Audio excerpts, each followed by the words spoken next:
Results అయితే చూసాక నేనే షాక్ అయ్యాను, అసలు నమ్మలేకపోయాను కూడా.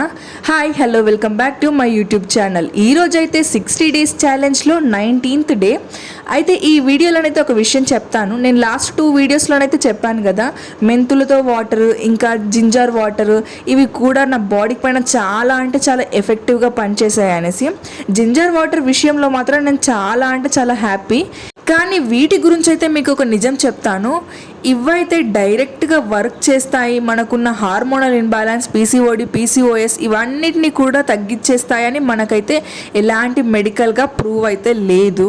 కాకపోతే వీటిని మాత్రం ఆయుర్వేదంలో అయితే యూజ్ చేసేవాళ్ళు. ఇంకో విషయం ఏంటంటే మెంతులు అంట్లో అయితే మనకు ఇన్సులిన్ రెసిస్టెన్స్ అనేది ఎక్కువ ఉంటుంది, దానివలన అయితే మన ఇన్సులిన్ అయితే రెసిస్టెన్స్ చేసుకునే పవర్ అయితే ఉంది. ఈ విషయం మాత్రం నాకు తెలుసు, కానీ ఇది నిజంగా మన మెడికల్ సైన్స్ ప్రకారం ఇది నిజము. ఇంకా దీనివల్లనే మనకు తగ్గిపోతుంది పీసీఓడి, పీరియడ్స్ ఇర్రెగ్యులర్ ఉంటే రెగ్యులర్ అవుతాయి అనేది మాత్రం ఎలాంటి ట్రూత్ అయితే లేదు. ఇది